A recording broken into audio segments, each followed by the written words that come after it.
Vamos agora para Pokémon, o Pokémon Horizon, que teve final, ou pelo menos ele terminou uma parte do Horizon, eu não entendi muito bem.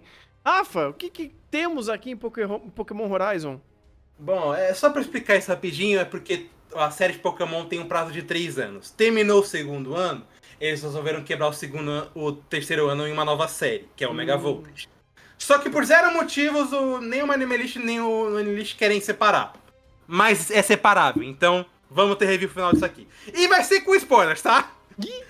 Porque eu não sei nem por onde eu começo esse negócio. Só vamos dizer assim, vocês queriam uma série seu Ash? Tá aí, mudamos porra nenhuma. Assim, a história agora não é mais o Ash, graças a Deus. É com a nossa nova galera, Rico e Roy, que estão numa grande jornada, principalmente o crescimento da Rico e pro Roy encontrar o Rayquaza Negro, que estava numa Pokémon ancestral que ele tinha. E isso vai envolver com a grande lore do Lucius, que é um treinador lendário de muito tempo atrás. Eu quero só deixar alguns disclaimers, só pra deixar avisado exatamente tudo que vai ser. E eu vou tentar ir com calma, porque esse anime me deixou maluco. Primeiro, como eu já disse, vai ter spoilers. Então, se você não viu até o episódio 89 dessa série, saiba que vai ter spoiler até do 89. E o segundo é sobre o Teralik. Porque o Teralik revelou muitas coisinhas sobre o rolê de Horizontes. Que deu nessa merda dessa série. Eu vou deixar avisado quando eu for usar alguma coisa do Teralik, tá? Então, quando, sei lá, falar de tal coisa, eu vou citar que é do Teralik. Segundo, eu vou procurar não usar nada de argumento, apenas situações que aconteceram de fato, que a gente tem registrado, porque é tudo uma coisa muito burocrática. Então eles só deixam avisado, aconteceu isso e isso. A gente não sabe como aconteceu. Nem exatamente o que dentro de tudo isso aconteceu. Então eu não posso criar a verdade em cima da boca de ninguém. E terceiro e o mais importante. Essa review não vai se envolver o que era pra ser Horizontes. Porque não é certo a gente acusar a Horizonte do que ele deveria ter sido desde o início. Eu vou querer só brigar com ele do que ele me prometeu em anime. Dito isso, vamos lá. Ah, vamos começar com já falando até do Teralik, que é um aviso muito engraçado que a gente teve da série. Porque era para Horizontes estrear em novembro de 2022, 23, que é o final de Jornadas. Sabe o que significa? hum. Que era para ele ter terminado logo depois que o Ash foi campeão do mundo. Literalmente, terminava o Ash ali e já vinha a série. Isso não aconteceu porque os 12 primeiros episódios foram muito alterados. Tanto em posição, porque não era para começar como a gente viu que é com a Lico, era pra começar com o Roy. Tanto por ideias que foram alteradas ao longo do tempo. Eles precisaram desse tempo, então eles tiveram que alterar muita coisa. E por isso que a gente teve, inclusive, o especial da MPM, que é o que ia ser o Mestre Pokémon. Sei lá, 10 episódios de nada, 11 episódios de vamos ver isso aí. É... Então, meio que já justifica porque aquela série é Amazona, mas também justifica o tempo que foi necessário para ajeitar o que a série queria fazer. E assim, eu quero já começar, na real, dando um elogio pra Horizontes. Horizontes tem personagens melhores do que o Ash em si. A Ariko, ela é uma personagem que ela tem uma temática muito clara sobre essa questão de evolução, sobre se soltar, inclusive. A sua evolução como pessoa e treinadora. A Dot, que é uma personagem que entra depois, ela é uma personagem muito interessante e muito carismática. Todos os personagens, até do grupo deles, dos Trovonautas, são personagens que prometem bastante pelas suas premissas. A gente tem uma mulher que construiu o dirigível deles inteiro sozinha. Você tem a Molly, que é uma enfermeira Joy, que desistiu de ser uma Joy, porque ela queria ajudar quem realmente precisa fora do centro Pokémon. Então ela é, digamos assim, uma rebelde. Isso é muito legal. E você tem outros personagens aí que seguem nessa mesma premissa. Pô, de premissa, eu gosto de Horizontes. Eu acho que tem muita ideia legal mesmo. Só que é o seguinte. A gente tem um primeiro arco muito complicado. Porque ele é extremamente lento. E extremamente... nada. São 26, mais ou menos 26 episódios, até o momento onde eles entendem o que é a lenda do Lucius. E o que é o colar da Rico e coisa do tipo. Que vai do nada a lugar nenhum, cara. Eles não aproveitam muitos personagens que a gente já tem. A evolução da Rico é a passos de tartaruga ser elogio. E por muito tempo a gente tem uma pergunta muito pertinente na cabeça de todo mundo. Vocês perceberam que eu não falei do Roy, né? Pois é, Roy, o que você tá fazendo aqui mesmo? E isso é sério. Vamos combinar, isso já é um grande problema. Porque desde o início a série é descrita no Teralic do que eles queriam fazer e é vendida como a série de Rico e Roy. Rico é um saco e o Roy é um nada. O Roy tem a mesma trama do Gol, do Jornada, de querer caçar um lendário. O Gol com o Mil e o Roy com o Rayquaza Negro. Só que o Gol quer pegar o Mil por N motivos que ele explica, ele demonstra pra gente durante os episódios. Eu inclusive vi uma parte disso. E o Roy, ele quer achar o Rayquaza Negro. Pra quê? Sei lá, mano. Fazer um churrasco, talvez? Tirar uma selfie. Tirar uma selfie. Não é todo dia que você acha um Shiny Rayquaza com 6 vezes perfeito, não é mesmo? Faz sentido. Ver ele batendo no Deoxys ao vivo seria foda. A gente não sabe. Ele só quer fazer isso. E quando ele entra no grupo, o Roy some. Eu juro. Muita gente eu vi reclamar. Por exemplo, tá falando, vai a merda, Roy e tal. Reclamo muito do Roy. Mas eu honestamente acho que reclamar do Roy é um elogio, porque quer dizer que a presença dele tem um valor. Cara, eu tinha episódios que eu honestamente tinha que caçar no episódio se o Roy tinha alguma fala. Porque eu não lembrava. O Roy é um personagem tão nada, tão existe ali, que ele não tem valor nessa história. Por muito tempo, tá? No final ele ganha uma certa relevância, mas por muito tempo ele é um nada. E eu entendo por quê. Porque o Roy, ele tem um papel meio triste. Porque ele é pra ser o Ash de canto. Ele é pra ser o personagem que não sabe de nada, mas é um menino aventuresco. Uhum. Então ele é pra ser o que o Ash era pra ser no início, dessa figura pro menino acompanhar. É estranho a gente ter essa figura, sendo que a ideia inicial desse anime é se desencilhar do que tudo que tinha o Ash. Eu entendo porque ainda tem que manter, porque assim como a gente tem a Rico como uma figura feminina, que é a protagonista inicial, a gente tem o Roy pra isso. Só que, como deu pra perceber, eu tô falando muito mal dos protagonistas, não é mesmo? Não à toa, eu já até falei isso em live e nego não acredita em mim, mas é sério. Não à toa, pelo primeiro ano consecutivo, ininterrupto, Rico e Roy foram os personagens que menos venderam da porra da série. E pra ser pior, a Rico vendia menos que o Roy. Isso! Isso tem um motivo, tá? Pokémon, principalmente no Japão, ele tem uma base muito sólida de crianças, mas muito sólida de mulher também.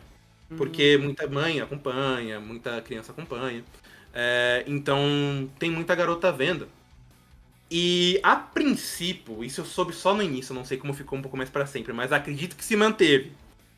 A recepção da Rico foi muito negativa. Porque, por mais que ela seja diferente, por mais que ela esteja, de fato, alguma conversa interessante, ela é a personagem mais chata possível. Que só fica na mente, que só pensa e nada age. Que fala e nada muda. Por 26 episódios, o primeiro arco de Horizontes, ela faz isso o tempo inteiro. O que significa que ela é um saco de acompanhar. Tipo, pegando até no literal do que o Araki comenta sobre dinâmica de série semanal. Ninguém tem saco de ver um personagem que só tá sofrendo, só apanhando, não fazendo nada o tempo semanalmente. Ninguém tem saco. Eles vão vão dizer que não é interessante. E Ariko não é. Isso tanto é verdade que a própria Dot, que de início ela tem uma dinâmica muito semelhante à da Ariko, sendo introvertida, sendo mais fechada, tendo seus problemas de insegurança, ela vendeu muito mais. E foi uma personagem muito mais interessante de acompanhar do que a Ariko. Ou seja, o problema não é a Ariko ser passiva. O problema é que ela é o ser mais chato do mundo. Por muito tempo. E, assim, Horizontes tem um problema muito sério nesse primeiro arco em relação a estipular o que ele realmente quer. Porque você tem já entrando até um pouquinho no Teralic, a gente teve uma equipe da própria Pokémon Company dando liberdade pra Steph, até porque eles querem que o anime de Pokémon seja separado e seja próprio. Só que eles também não podem deixar a merda que aconteceu com o Ash acontecer de novo. Então eles mandaram os representantes lá pra olhar a situação. E eles deram suas críticas. Quando eles foram olhar de novo, a Steph não mudou nada do que eles falaram. Eles mudaram coisas que não tinham nada a ver. E os episódios já estavam pra sair. Mudamos nada, gente. A Steph continua fazendo coisa por baixo e ninguém sabe o que acontece. Jesus, que bagunça, cara. Tanto que tem uma declaração de um dos representantes que é: deixo na mão da Pokémon Company como lidar com a situação. Porque não tem o que fazer. Já foi entregue. Os episódios estão lá, gente. Céu, cara. É assim, eu não sei exatamente o quanto mudaram, a gente não tem informações dos scripts originais, tá? A gente só tem no máximo sinopses. Mas... aqui, a gente tem uma situação realmente complicada, porque... de questão de um aproveitamento mesmo. Por exemplo, a gente tem o grupo inicial de vilões dos exploradores, que é o Ametio. O Ametio e seus parceiros, Oziri e Akonia. Ou como são personagens tão relevantes, a Ziri e Oconia, porque a Pokémon Company mesmo trocou o nome deles sem querer. Meu Deus. Isso já é um problema, porque esses personagens somem depois de, sei lá, 10 episódios. O Ametio fica, mas os parceiros dele somem. E eles até tinham uma coisinha ou outra. A própria Konya tinha uma questão de gostar de gás e ter inveja da Ariko pelo Sprigatito, então dava a entender que a gente teria uma interação por conta disso. Não tem. A personagem some por muito tempo, tá? E quando volta tem os nomes alterados. É incrível. Sem querer. Eles retornam depois, mas é um vexame pago feio. E o próprio Ametio, que é um personagem que é razoavelmente interessante por ele ser neto do líder do mal, e tem uma relação muito mais de trabalhador, sabe? Ele não tá realmente querendo praticar o mal, mas ele tá fazendo o trabalho dele. Eles somem por muito tempo. E toda a promessa que carregam no Ametio ao decorrer das temporadas meio que não vale de nada. Eu já entro nisso, inclusive. Tá, mas a gente tem essa questão toda ali. Quiroy não funciona. A gente tem um problema muito sério em relação às ideias que eles têm. Porque, como eu falei, a gente tem muita ideia legal de personagem. Só que muita coisa não é usada. Mas a gente também tem ideia do ambiente. Porque a gente está num dirigível. E a próprio representante lá no Teralic reclama que o dirigível não é uma boa ideia para uma questão de aventura. E eu penso, e essa é uma questão que inclusive eu olhei e falei, não, na real parece bom, porque você pode ir para vários lugares, você vai estar no céu, você vai ter esse frescor de aventura a todo momento, certo? Certo? Então. Cara, a ideia do dirigível é muito legal. Você tem esse ambiente com todo mundo fazendo seu trabalho, Pokémons ajudando a operar o dirigível, Pokémons perdão, selvagens que estão vivendo lá. E alguns até entram com o passar do tempo do dirigível. Pô, isso vai ser muito legal, né? É a coisa mais interessante do mundo. Eles só usam realmente o dirigível como locomoção. Não tem quase nenhum episódio que aproveite desse ambiente de aventura, do elemento do dirigível, dos animais ali. sabe? Ninguém. Os caras não interagem com esses pokémons, a não ser quando são pokémons deles. E é meio triste, sabe? Porque é uma ideia legal que tá lá e não se usa. Mas assim, passa-se todo esse tempo, a gente finalmente começa a aprender sobre o Lucius e os pokémons ancestrais dele. Que são o Marboliva, um Moltres de Galar, uma Lapras, um Clivor, um Entei só que não, e o Rayquaza Preto. E aí você tem também a revelação de que o que tem no colar da Ariko, na real, é a existência do Terápagos, que é um Pokémon lendário. Acho que é mítico. Não, ele é lendário. Que está envolto na lenda do Lucius e de todo um rolê que os exploradores querem. Por isso que eles querem o colar da Ariko, eles querem o Terápagos. Quando isso finalmente chega... É o episódio 25. Então, vamos passar em ritmo de anime. Passaram-se 6 meses. Tempo suficiente para você maturar essas ideias. E você me entrega a premissa base do anime no final do 25. Meu Deus. Começamos muito bem. E assim, eu quero só dar um disclaimer. Porque não é porque você tem um anime infantil que vai ter longas durações que você que os seus episódios soltos vão ser só soltos de graça. Os seus episódios soltos servem para um propósito, que é criar uma relação de personagens e criar um envolvimento com o espectador. Tipo, eles vão, sei lá, só interagir com o bicho aqui do dirigível. Não importa. Esse episódio é legal pra interagir a dinâmica deles e a gente vai gostar por isso. Jornadas faz um péssimo trabalho nisso. Mas eu quero deixar isso pra um momento especial. Então, assim, esse é o primeiro arco de Horizontes. Muito arrastado, muito mal aproveitado, muito confuso. Mas, como eu falei, Pokémon um anime de, em média, 3 anos de duração pelo contrato que ele tem com a Takaratomi, que é a empresa de brinquedos. Então, beleza, passou 6 meses, mas ainda tem bastante coisa pela frente. Segundo arco, é o pior arco! Porque depois da gente aprender sobre essa questão do Lucius, é o arco onde a gente tem que começar a avançar isso. Mas não dá porque o dirigível está com pouco dinheiro, porque a gente precisa de recursos. Então beleza, vamos tentar angariar recursos.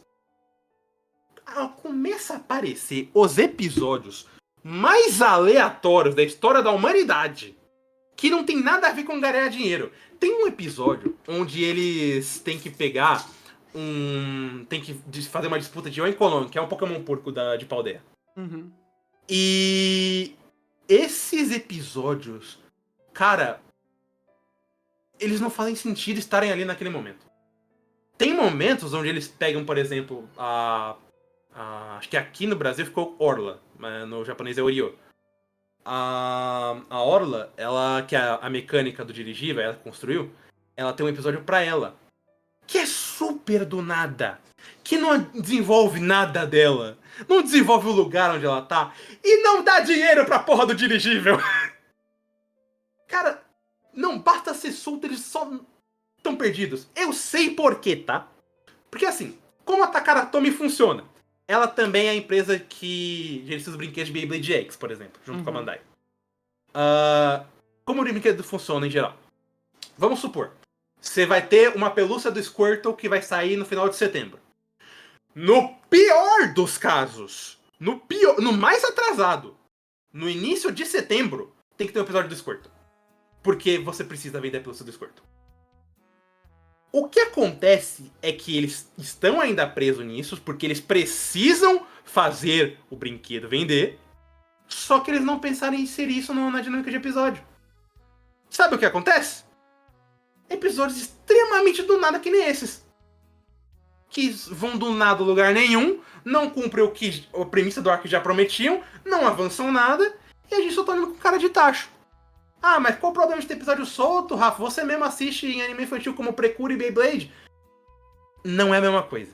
Porque quando eu tô vendo, sei lá, a Multi interagindo com o Bird e o X em Beyblade, e falando dos novos tipos de Bey, ela está vendendo o brinquedo.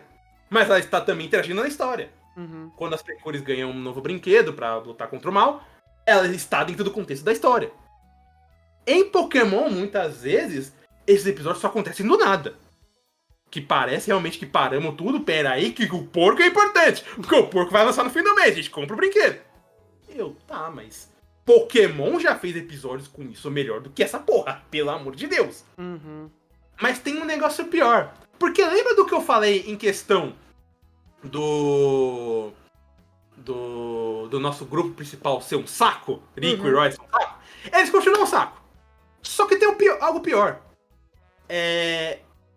Eles tentam trazer nesse segundo arco uma questão de independência. Então, tem vezes onde eles tentam interagir sozinhos contra situações. Principalmente a Ariko precisa muito disso, porque a Ariko não tem isso. Infelizmente, constantemente e sempremente, eles são barrados de resolver os problemas porque o Pikachu aparece. E resolve o problema. E assim, é o Pikachu, você tem que vender ele de alguma forma. Mas é muito contraintuitivo você botar na série que eles precisam resolver um problema, tipo um episódio que rouba a Pokébola do Roy e eles têm que resolver, e eles estão resolvendo. E aí do nada chega o Pikachu, bate em todo mundo e acabou. Não tem crescimento deles, eles não parecem ser independentes. Eles parecem estar eternamente presos dentro dessa dinâmica. E nada muda. Por mais 22 episódios, se eu não me engano, nada muda. E é insuportável como essa série passa muito tempo, o primeiro ano inteiro, sem nada acontecer. Sem nada realmente ter um gás, sem nada parecer que pelo menos a dinâmica atual foi divertida. Não acontece. E é esquisito, porque os personagens estão lá tentando gritar que tem alguma coisa, a história tá sempre gritando que tem alguma coisa. Eles fazem inclusive uma coisa que eu não falei ainda, mas os pokémons deles, todos os iniciais são carismáticos. A Sprigatito é muito boa a dinâmica com a Ariko. O Fuecoco é o meu Pokémon favorito. E ele definitivamente alavanca o Roy de um jeito que o Roy não merece. E o Quaxly é provavelmente o melhor deles em questão de narrativa, porque ele tem uma boa função em ajudar a Dot na própria questão de dificuldade de se expressar da Dot. Então ele mesmo dá coragem pra ela tentar fazer alguma coisa. Então assim, a dinâmica deles é boa. Muito boa. É realmente tipo Pikachu e Ash, sabe? Funciona muito bem. E aí eles capturam novos Pokémons. Cara, que tristeza! Porque, pior, eles não são Pokémon ruins. A Hatena, ela tem... que depois vira Hatri. Ela tem uma dinâmica com a Ariko bem legal, porque ela é uma Pokémon mais de suporte. E é uma Pokémon que sente o sentimento dos outros, e ela se afeta por isso. É perfeito uma personagem como a Ariko que se resguarda muito, mas ela precisa externar de alguma forma. A Dot ganha uma Tinkatink, que é um Pokémon que também tem que fazer ela sair da caixinha dela, porque é um Pokémon barulhento que adora bater martelo e transformar tudo em martelo, então ela faz muita besteira. Então ela tem que estar sempre sendo responsável. O Roy ganha um Atro, que vira um Kilowattrel. O Atro tem um problema sério em não poder voar, só que ao mesmo tempo ele é muito arrogante. Então ele interagindo com o Fuecoco, eles acabam tendo atrito, que o Fuecoco é muito mais brincalhão. Eu quero que você chute a menor eu digo, distância de uma aparição do episódio do Atro pra outra. A menor distância? A menor. No episódio de 35... Não. Vamos até o 47. 47. Qual é a distância? Olha, mano. Então, uma distância minimamente saudável, 4 episódios? 26. Quê? Porque foi, inclusive, a primeira captura fora os iniciais foi do Roy com esse Atro. Ele ficou 26 episódios sem aparecer. A gente tava assustado. Cadê esta porra desse pássaro? Olha, mano, virou frango a passarinho, né? Não usam. A própria Hatena é bizarro, porque ela tá sempre no capuz da Ariko enquanto ela tá na forma de Hatena. Então, ela deveria estar sempre sentindo sentimentos, falando algo pra Ariko. Não, muitos episódios ela tá ali só, parada, imóvel. Eu assistia com amigas, a gente tava brincando. Será que a Hatena vai estar viva esse episódio? Porque eu não sei, parece que era só o boneco morto. Ai, cara, é complicado. É muito complicado. E o pior de tudo, pra chegarmos no arco final de tudo isso, a gente tem o maior salto lógico que Pokémon já fez na vida dele. Onde começamos o arco final com a Sango, que é uma das exploradoras, pistola, porque Rico e Roy pularam na frente da fila de um doce limitado que tava saindo e pegaram uma caixa na frente de todo mundo. E a vilã ficou puta, foi tirar satisfação. Episódio seguinte tem coisa preta, foda-se. Meu Deus do céu. Você pensa, não, esse salto lógico deve ser muito da hora. Não, não é só do nada. É só um salto.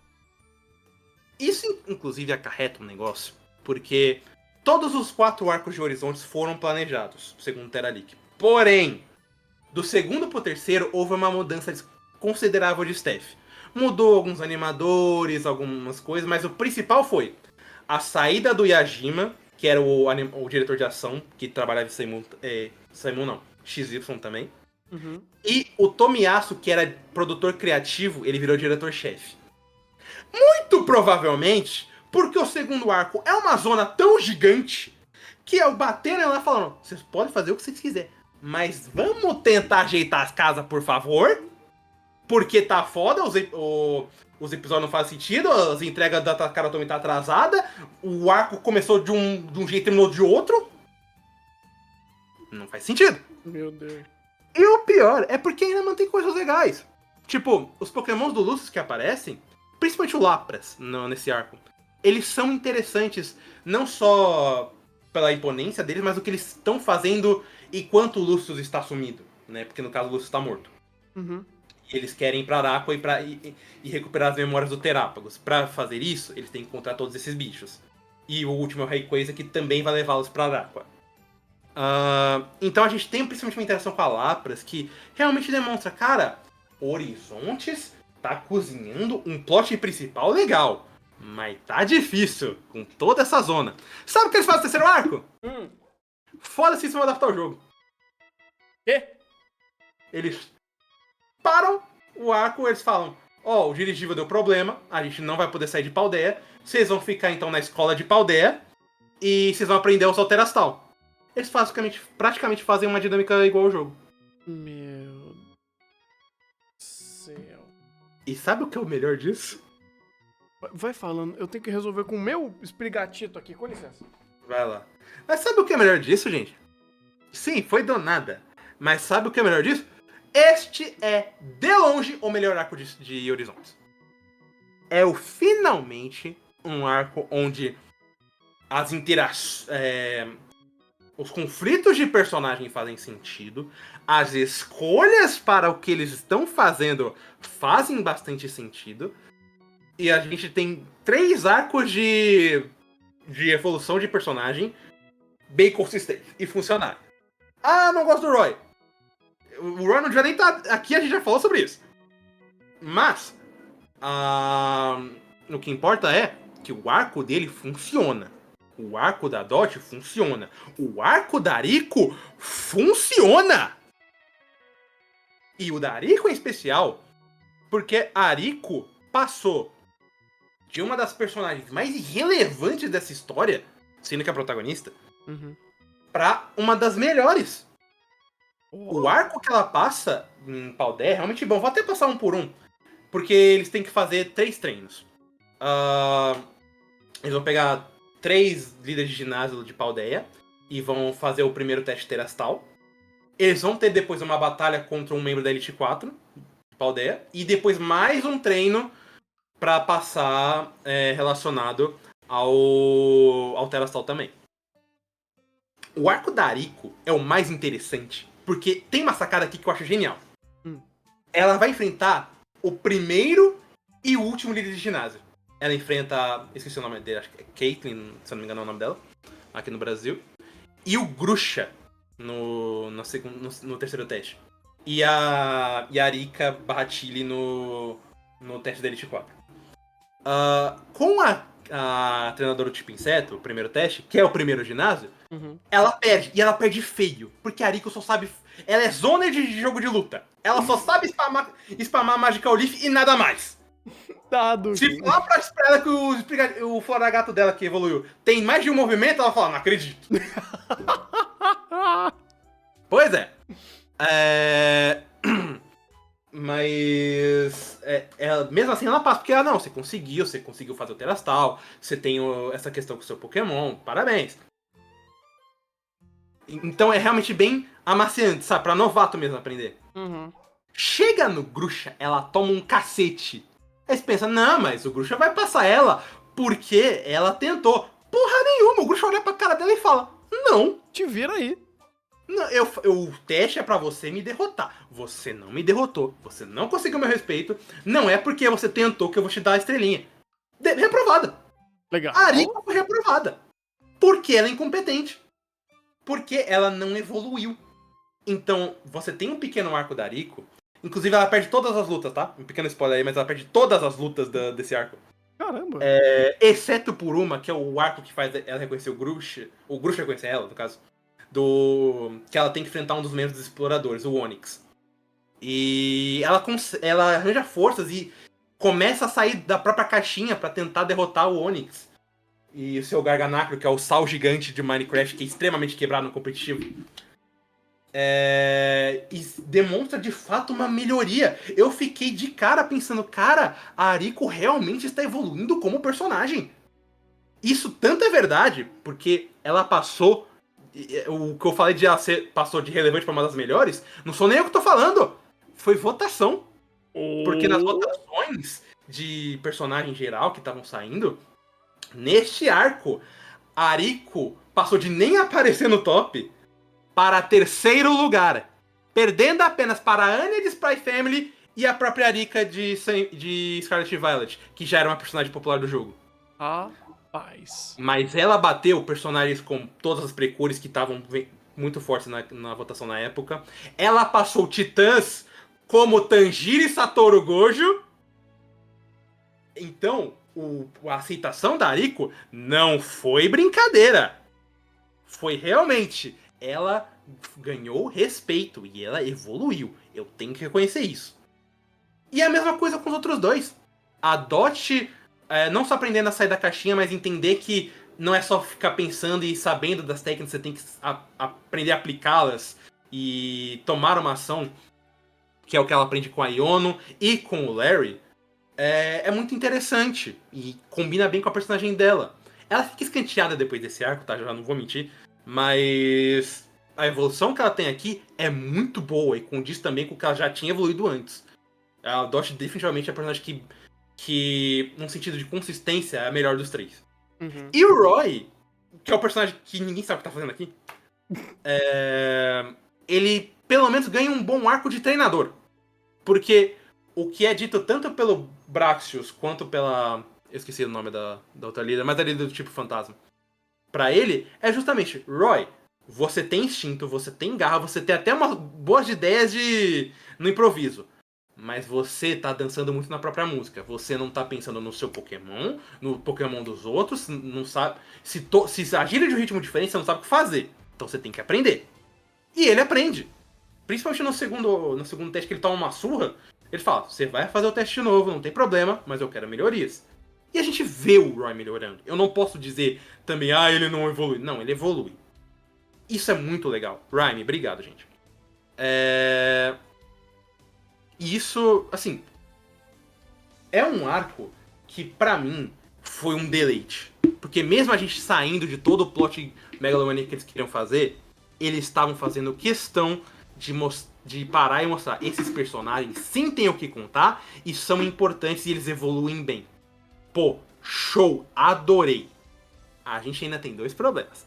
Primeiro, que é um problema que já foi desde o início, que quando revelaram que o Rayquaza Negro é um Pokémon do Lucius, e a Ariko está atrás dos Pokémon do Lucius, o Roy perdeu todo o sentido de existir nessa série. Pelo menos naquele contexto. Porque o objetivo dele também é o dela. Então os dois não podem ter o mesmo.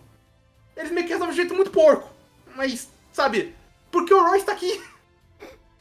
E o segundo, que é um negócio que eu não sei se vocês perceberam, mas eu guardei. Que é o seguinte. Sim, eles evoluem, são bons personagens per se. Ou melhor, duas personagens de boas de fato e o Roy. Mas que pelo menos ele só tá ali, ele não tá agredindo ninguém. Tá cumprindo o dele. Uhum. Tem um problema. O final desse arco é Rico e Roy se enfrentando num teste de Terastal.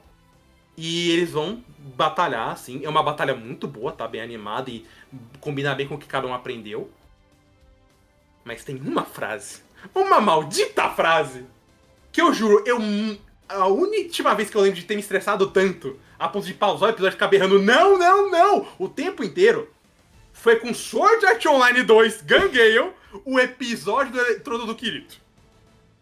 Que foi quando a Ariko olhou pra cara do Roy e falou: ah, sim, Roy, é assim que você luta. Eu sei porque passamos tanto tempo juntos. Não!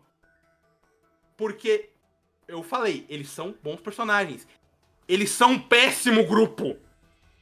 Eu que assisto anime infantil, eu falo com certa certeza. É um dos piores grupos que eu já vi na minha vida. Meu Deus. Porque eles não interagem. Tipo, é até esquisito. O Roy é a brincadeira, né? Do Akaone, a Ariko é o Oni.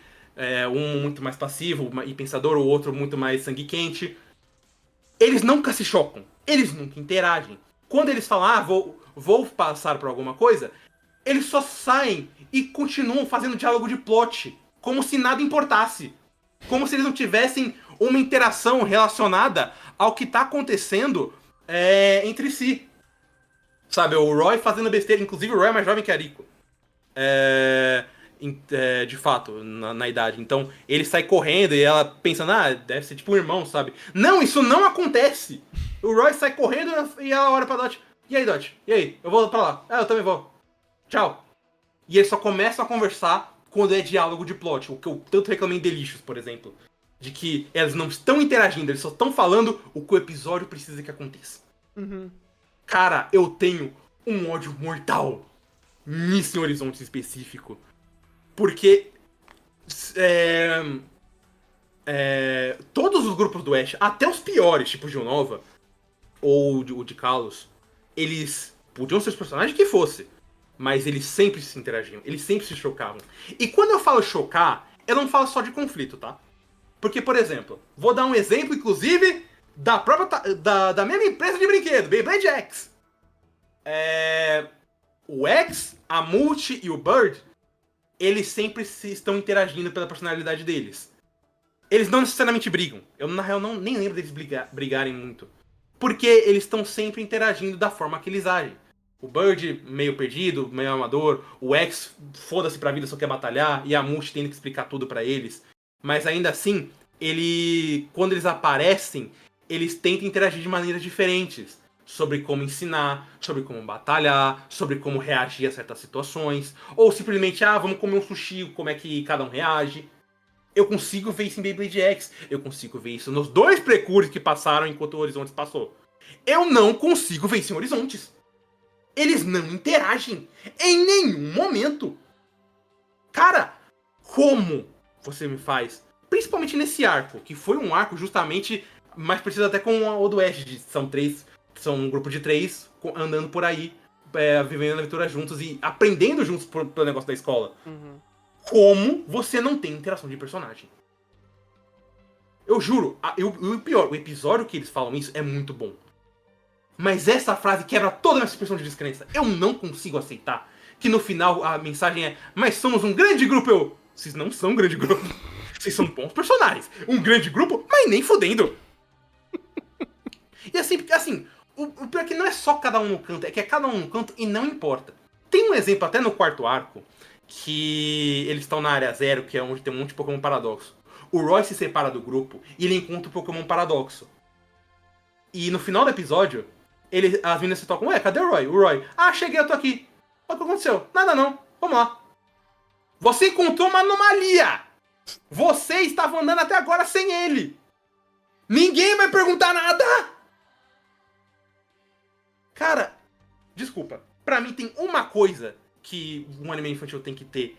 E não é difícil de fazer. Se você vai ter um grupo, tenha a porra do grupo. Tenha a interação pra eu pensar, não, eles de fato são um grupo. Uhum.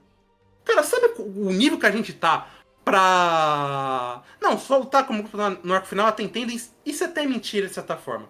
Mas sabe qual é a situação de que eu estou vendo anime de grupo e eu não consigo em nenhum momento chegar eles como um grupo? Cara, é muito esquisito. É muito esquisito. E... Tem alguns pontos estranhos também nesse arco. Algumas evoluções de Pokémon que são bons episódios, mas o Pokémon precisa evoluir ali. Tem um elemento que eu acho, na real, muito legal, que é um dos exploradores, que pra mim é o melhor personagem dessa merda, que é o Spinel. Porque o Spinel, ele tá sempre com um plano escondido atrás dele. E o plano escondido atrás dele é sempre em questão de meter o louco e fuder alguém. Ele tem uma sacada genial de jogar a Ariko e o Ametio presos numa caverna. É um episódio também muito bom, que eles começam a interagir, o Ametio começa a ter a ideologia dele jogada contra a parede, e eles precisam se ajudar pra sair da caverna. Quando eles saem, o Spinel tá gravando o que o Ametio ajudou a Ariko e não sequestrou o Terápagos no momento. E ele delata tudo pra empresa que demitiu o Ametio. Eu pensei, genial! Porque o cara não tá ajudando, o cara só vai ter problema, e ele ainda comprovadamente tava abalado, então ele não ia lutar bem. Tira o cara de campo. O Spinel não fez nada. E ele conseguiu tudo. E isso acontece muito, tá? Nossa. Não, mas aqui eu defendo. Porque se é pra ninguém fazer nada, o Spinel vai lá e aproveita. Eu adoro esse cara. E aqui a gente também já interage com uma outra coisa, que é o Orakurium. Que é uma coisa que vem de Irakua, que é uma espécie de energia, barra pedra, barra droga. É um crack. Que é como se fosse um esteroide forte pra Pokémon. Ele aumenta os atributos dele, só que ele fica muito mais violento. Então, como deu pra notar, a gente tem tudo isso. Tem o Orakurium, tem o Spinel planejando pelas costas, tem os exploradores, tem os Trovonautas que todos saíram de cena, com exceção do Fried, que ele tem um episódio muito ruim porque, assim, eu vou descrever exatamente o que acontece nesse episódio. Ele chega na empresa dele, que ele era um professor, mas antes ele era pesquisador. Ele chega nessa empresa, ele precisa de dados sobre o que tá acontecendo, porque a empresa é dos exploradores. Isso é um fato que ele, inclusive, não sabia. Então, mesmo ele fora da empresa, ele consegue fazer com que o seu crachá funcione, e ele entra nos cantos da empresa. E por algum motivo ele foi impedido pela segurança, sendo que ele tinha o crachá, que tava valendo ainda. E assim é a história do Fried sendo procurado pela própria empresa, pela polícia. Não, isso não faz sentido. É um episódio muito ruim. Ai, mas caralho. Pelo menos, entre aspas, ele começa a entregar mais algumas coisas, principalmente em relação ao Gibeon. O Gibeon, ele é um personagem que tá muito envolvido diretamente com o Lucius. E ele é avô também do Amédio. Então e ele é o líder dos exploradores dessa empresa e tal. Então já fica muitos mistérios no ar. Tipo, por mais que sim, tenha muitos problemas relacionados a essa merda dessa série, um deles que eu praticamente já citei, mas vou citar de novo, é com esse cache inflado. Só de exploradores tem 6. 6? Mais? Tem 7. 8 com o Gibeon. Meu Deus. Eu nem citei a Agathe, porque a Agathe não importa. Arranca essa personagem e a gente não perde nada. Mas assim, é tudo ligado ao plot final. E o grande principal, que é dar independência a esses personagens, eles fazem. Num geral, eu gosto desse arco, tá? Eu digo que é um arco bom. Com muitos problemas, mas ele é bom. E aí a gente vai finalmente pro último arco. Que eu acho que começa bem. Ele é um arco que tem toda a situação pra pegar os últimos Pokémons, que eram os mais difíceis, porque um tá extinto, um é um lendário, E o outro é a porra do Shine Rayquaza 6 vezes perfeito. Só faltou ser Mega. Só que esse lendário que é o Entei, ele tem um twist. Muito interessante. Ele não é o Entei. Ele é o paradoxo do Entei. Que é o Goldin Fire. Ah, meu Deus. Isso eu achei uma ótima sacada. Primeiro porque não ironicamente diz que o Lucius nomeou um Pokémon paradoxo de Entei. Eu achei isso muito engraçado. Mas também porque ele cria um bait em cima da gente, porque a gente tá sempre na caça do Entei. E quando encontra o Entei, a situação é bem legal. É bem intensa e é um momento muito forte pro Crocalor, que é o Fuecoco evoluído.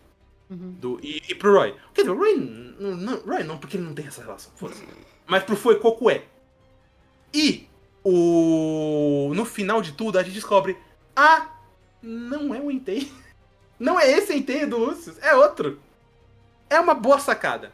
E o próprio Cleaver também, de ser um Pokémon extinto, mas ele ter um passado conturbado e relacionado ao e que é salvo pelo Lucius, é uma situação muito interessante. E a gente descobre no final que tem que caçar o Entei, tem que ir... O Golden Fire, no caso, pega o Cleaver, contou os 5 lá, aparece o Rayquaza, e com o Rayquaza a gente pega e vai pra Araco. É basicamente essa dinâmica. Só que a gente tem alguns pequenos problemas. Principalmente a produção cai muito. E assim, cai muito mesmo, sinceramente. Eu acho que o quarto arco é um dos mais fracos, questão de visual. E ele também tem um arco com muitas situações que parecem claramente rushadas. O Amet é o melhor exemplo. Porque quando ele é demitido da empresa, aparece Zir e Konya, que são os parceiros dele, e eles tentam entender qual é a relação do Amet com tudo isso. E o Amet decide, eu vou ir atrás do meu avô e resolver isso pra saber que lado eu vou ficar. Porque o Amet é um personagem muito desperdiçado. Que ele o tempo todo tá sendo jogado de ping-pong pra lá e pra cá e não aparece. E ele é um personagem visualmente legal e tal, mas ele não tem relevância. Então demorou muito tempo pro Amet finalmente ter um momento que valha para ele mesmo. E ele tem esse momento, só que é muito tarde. E ele só vai vir pro arco final. Eu só quero dar um detalhe. A luta do Rayquaza é uma porcaria. Porque do nada dragão bate em fada e do nada ele apanha pro Pikachu e sai voando que nem a equipe Rocket. Eu não tô zoando, eu tenho um clipe desse, eu te mando daqui a pouco. Meu Deus do céu. É muito ridículo, mas isso também envolve a animação que realmente não tá legal.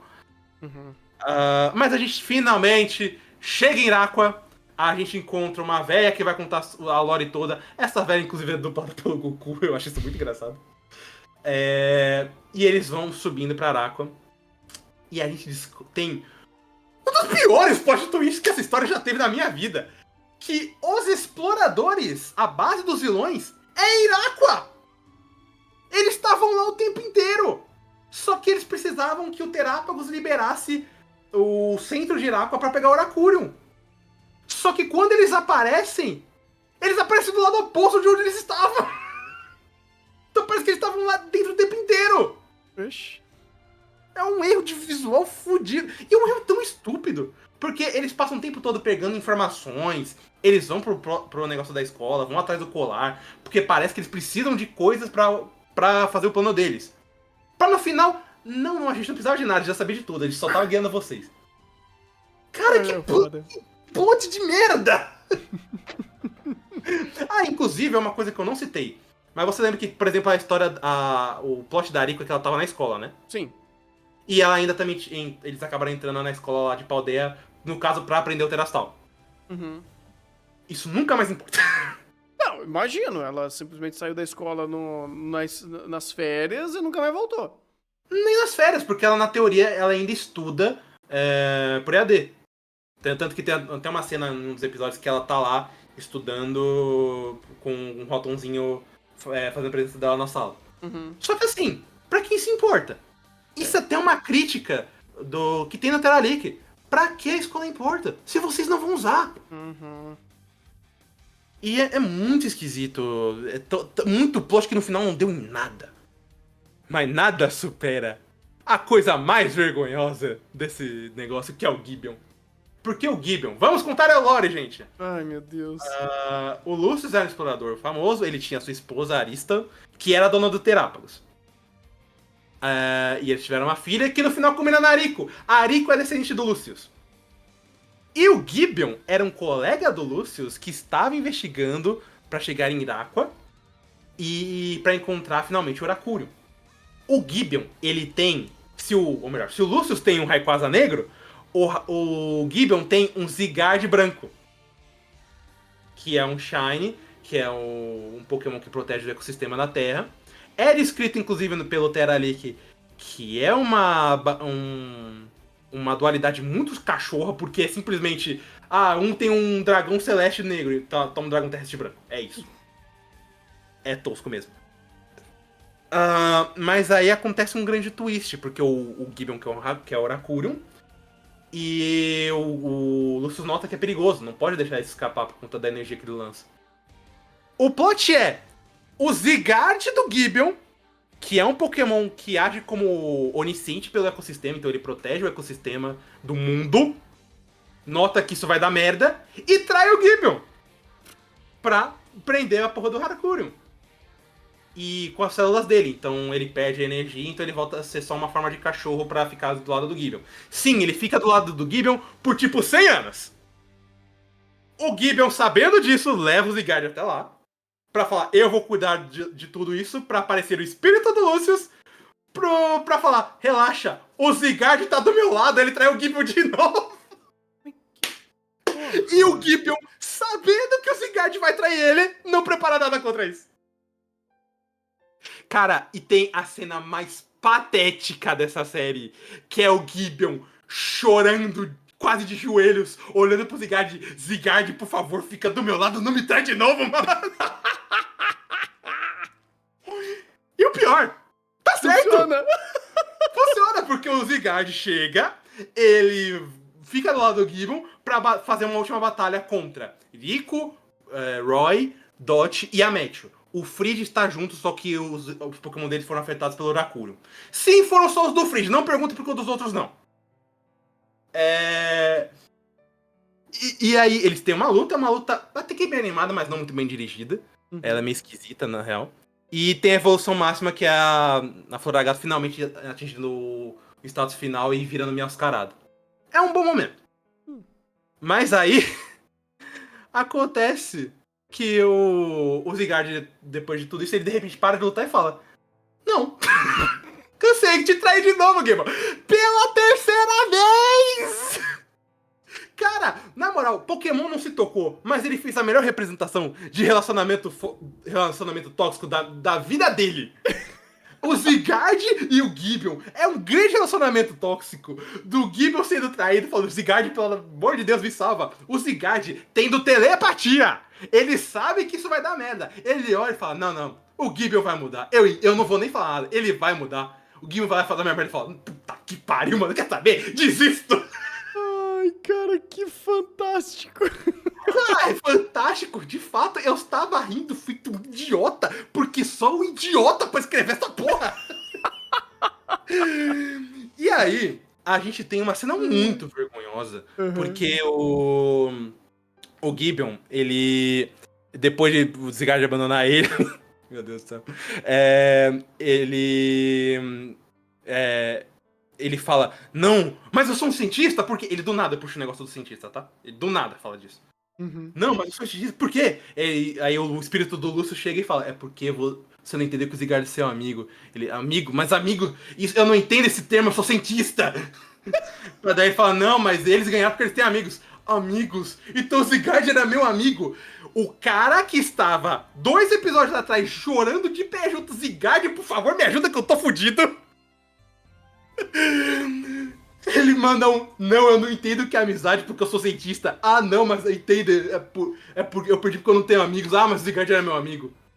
Cara, quem escreveu o Gibeon, sério? Na moral, o Gibeon crava-se como um dos piores vilões de Pokémon que eu já vi na minha vida. E isso é dizer muito, porque a gente tem o Rose, que quer explodir a cidade pra garantir energia infinita. Esse é o vilão de Sword Shield. Uau. Mas o Gibeon consegue superar pelo tamanho de estupidez que esse cara consegue fazer. E é estupidez básica. Pô, eu sei que o meu Pokémon Ice é o guardião do ecossistema. É um grande sentinela. Eu preciso ter um plano de contingência. Mas como que eu vou fazer, sendo que ele é um Pokémon onisciente? É simples, eu não faço. Meu Deus, eu fui trair de novo, que surpresa! Meu Deus do céu. Etrozord, com toda certeza, cara, o Gib é ridículo! Fantástico. Ridículo! Caraca. Mas- ainda não acabou, porque eu ainda vou reclamar mais de Horizontes. Meu Deus. Porque finalmente rola o que eu mais queria, que é o twist que o Spino tava planejando tudo. Ele sabia que o Gibbon ia fazer merda. Então, ele conseguiu absorver um pouco de Heracurium, antes do Terapagos eliminar todo o Heracurium. Uhum. Sim, ele eliminou o elemento da existência da Terra, porque assim, não foda-se. Mas o Gibbon conseguiu. O Gibbon não, o Spinner conseguiu absorver um pouco. E ele deixou todos os 6 Pokémons do Lucius drogados. E eles estão todos violentos, exceto o Rayquaza. O Terapagos tenta absorver tudo, mas ele acaba adormecendo de novo, virando um colar. Ou melhor, tá preso na Pokébola da Rico. E o Rayquaza tá segurando todo mundo enquanto o Spinel escapa, junto com os outros exploradores. E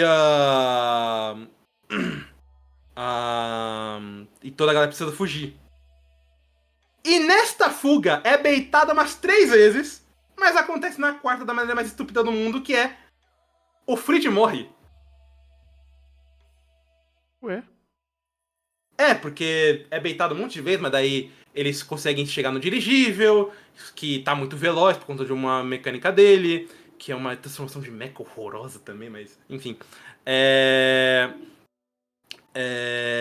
Ele voa muito forte, e por o Frid não ter guardado o Charizard, por conta das asas e pela velocidade, ele acaba saindo do chão e levando o Frid junto.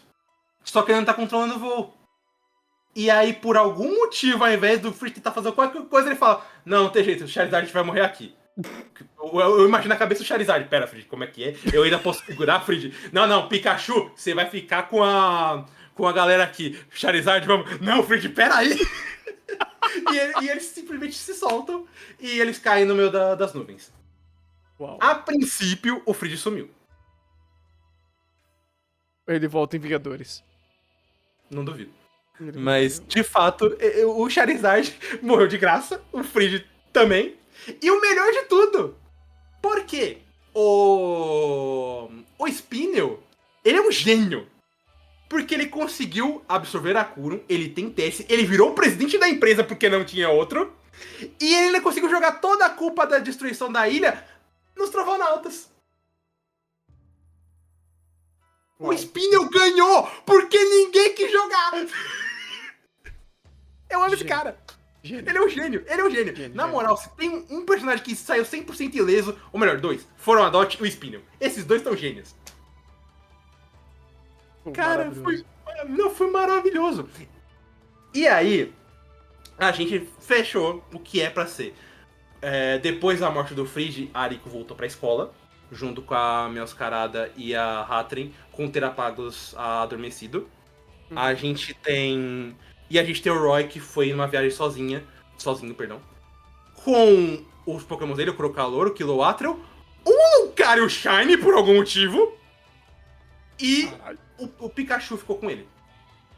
E aí a minha última crítica a Horizontes. Porque beleza, agora é a vez do Roy, porque o Roy precisa de um arco. Não é possível que esse cara não vai ter um arco. Só que de tudo que eu falei, do que, sei lá, deve ter dado mais de 1 hora essa porra dessa gravação. Me digam o momento em que eu disse que Roy teve qualquer interação com o Frid. Não teve. Não teve. Não teve. O Fuecoco tinha com o Charizard, porque o Fuecoco admirava o Charizard. Uhum. Mas o Roy nunca interagiu com o Frid. E o pior de tudo, quando o Frid entrega o Pikachu, ele não entrega pro Roy, ele entrega pra Rico. Meu Deus. Então nem a passagem! Nem a passagem! Cara... Assim, eu sei que tudo tá parecendo, parece que o Horizonte é a maior abominação da história da humanidade. Em parte porque ele é. Mas, uma coisa que me pega muito em Horizontes é o fato de que parece que a gente tá muito aceitando muita coisa, porque finalmente é uma série sem o Ash. Uhum. Só que se for pra voltar desse jeito, se for pra voltar com literalmente os mesmos problemas, só que em posições diferentes, de falta de desenvolvimento, de problema de identidade, de ritmo, se cancelasse a série, a gente fala, pelo menos não tem o Ash, né? Caraca, mano, isso tá muito suando a mesma conversinha que a gente ouvia em eleição, né? Ah, mas pelo menos não é o outro cara lá. Pelo menos não, Ash não. Porra, mano, sinceramente, eu me deu vontade de voltar a assistir XY. XY não, Sem Moon. Me deu vontade de terminar Jornadas. Me deu vontade de reassistir Sinnoh. Porque eu gosto bastante de Saga quando criança, eu queria reassistir. Uhum. Mas assim, tirando todo o meu ódio, finalmente, obrigado, eu tava precisando. Existem coisas em Horizontes que valeram a pena. O terceiro arco é bom. De fato, algumas ideias acontecem e elas são interessantes. A própria premissa de que a gente finalmente tem uma protagonista feminina como o foco em Pokémon é algo a ser notado. Só que, cara, do jeito que tá, meu Deus, mano, reescreve, refaz. Eu estou torcendo de coração que o próximo arco seja de fato bom.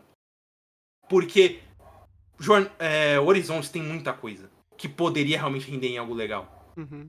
E eu fico muito frustrado que muita coisa se perde, muita ideia legal realmente se perde, porque a Steph não conseguiu conduzir.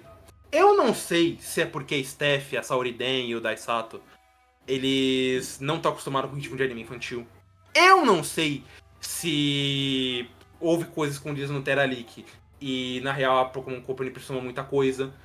Eu não sei de muita coisa. O que eu sei é o produto que recebemos e o que me foi prometido é de baixa qualidade. Ou no melhor dos casos, muito esburacado. Tipo, bom, mas muito esburacado. Ao final de contas, é esquisito.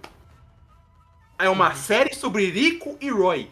Rico, por metade da série, não existe. E é um personagem difícil de engolir. O Roy não existe, ponto. E ótimo, segunda metade. A gente tem Rico, não tem Roy, porque o Roy é foda-se. Ah, mas o próximo arco é do Roy. Pois é, com que conexão? Ele não tem conexão com o Fried. Ele não tem conexão com metade dessa história. Sabe, tudo... como é realmente uma nova coisa, vai ter inclusive um episódio especial de 1 hora para provavelmente dar contexto pro Roy. Provavelmente a gente vai ter algo melhor do que isso, mas a princípio terminou muito mal. Eu vi até um bom podcast de um grande fã de Pokémon, que é o Camaleão. Ele fez um podcast recente sobre o Horizontes inteiro. Uhum. E ele falou que o final foi rushado. Cara, se fosse só rushado, tava tudo bem. Se fosse só correr umas coisas, não aproveitou tudo. Mas ainda o final valeu. Não valeu. Teve ideias ousadas, mas executadas de um jeito que eu quero quebrar o meu prédio na cabeçada. É um anime que realmente prometeu muito, que de fato queria fazer coisas diferentes, fez algumas, mas se perdeu no caminho feio. Eu espero que a pausa que eles estão dando para o Mega Voltage coloque o resto da história nos trilhos, porque esses 2 anos de Horizontes, rapaz, foi... Em Jornadas eu não tava tão irritado, porque a gente já tava na situação do Ash, já tava acostumado. Mas aqui, com toda essa nova novidade, e o que a gente tem é isso, é difícil. Foda. E até o pessoal falou, a Ariko melhorou no Internacional e o Roy afundou. Pois é. E aí, quando a Ariko finalmente ganhar o holofote e o Roy claramente afundou porque eles não fizeram nada com o Roy, eles decidem o quê? Sai a Ariko de protagonista, agora é o Roy. Nossa. Eu não sei o que eles vão fazer, eu torço pra que dê certo, mas realmente... Tipo, eu realmente tô falando sério, eu torço, porque é uma série nova. É uma série que promete coisas novas. Uhum. E que entrega quando consegue. Por isso que eu tô até com certa dificuldade de falar que ela não toda é ruim. Sendo bem sincero, eu não gosto dela, se me perguntarem, eu não gosto. Mas tem coisas ali que eu vejo, não, eu entendo porque um adulto vai gostar, ou porque uma criança vai gostar. Não só pelos monstrinhos, mas porque a gente tem uma protagonista mais introspectiva, que vai evoluindo de fato com o passar dos tempos. A parte de tartaruga, elogio, mas ela evolui. São personagens num certo todo carismáticos, por ser, não entre si, mas por eles são carismáticos. Tem muita coisa legal em Horizontes que realmente entrega o terceiro arco. Eu recomendo, inclusive, se você puder, vê uns episódios soltos só pra pegar contexto e veja o terceiro arco. O terceiro arco é bom. Mas, como um todo, cara, é o que eu tô sempre falando desde o início e o pessoal me estranha. A gente não mudou nada.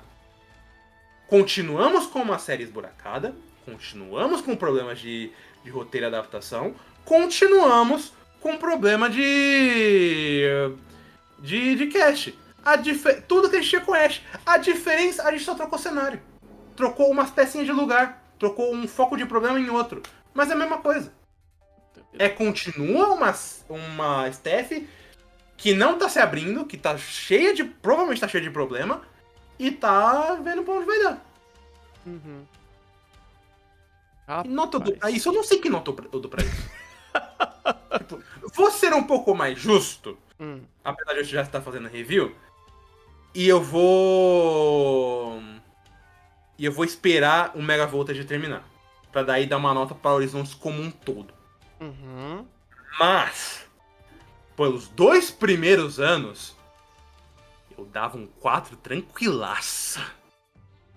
Caraca. 4 porque o segundo arco é muito ruim.